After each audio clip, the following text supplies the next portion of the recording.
Trump's Truth Post vowing revenge over January 6 indictment prompts feds to seek protective order from judge.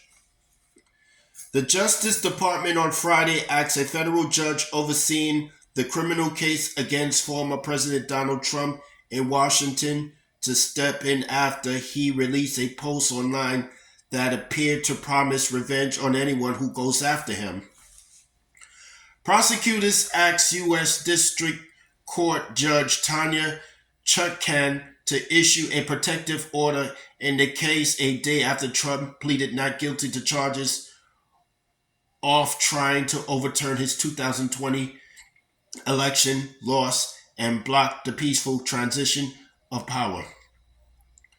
The order, which is different from a so-called gag order, would limit what information Trump and his legal team could share publicly about the case brought by special counsel Jack Smith. Such protective orders are common in criminal cases, but prosecutors said it's particularly important in this case because Trump has posted on social media about witnesses, judges, attorneys, and others associated with legal matters pending against him. Prosecutors pointed specifically to a post on Trump's Truth Social platform from earlier Friday in which Trump wrote, in all capital letters, "If you go after me, I'm coming after you."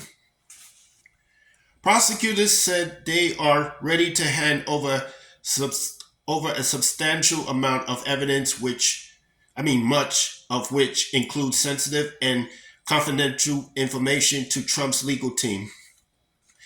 They told the judge that if Trump were to begin posting about grand jury transcripts or other evidence provided by the Justice Department, it could have a harmful chilling effect on witnesses or adversely affect the fair administration of justice in this case.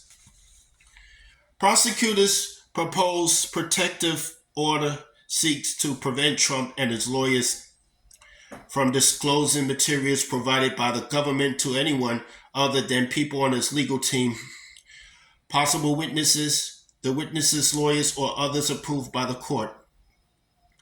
It would put stricter limits on sensitive materials, which would include grand jury witness testimony and materials obtained through sealed search warrants.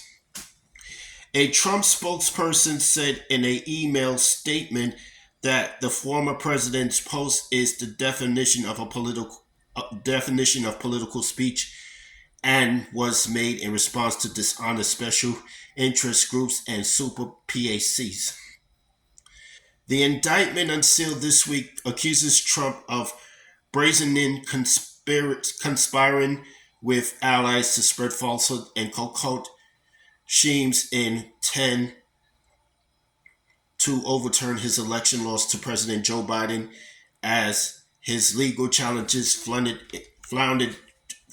in court. The indictment chronicles how Trump and his Republican allies, in what Smith described as an attack on a bedrock function of the U.S. government, repeatedly lied about the results in the 2 months after he lost the election and pressured his vice president, Mike Pence, and state election officials to take action to help him cling to power. Trump faces charges including conspiracy to defraud the U.S. and conspiracy to obstruct Congress certification of Biden's electoral victory.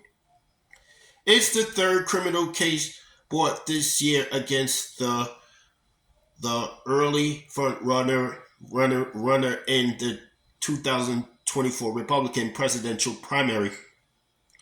But it's the first case to try to hold Trump responsible for his efforts to remain in power during the chaotic weeks between his election loss and the attack by his supporters on the U.S. Capitol on January 6, 2021.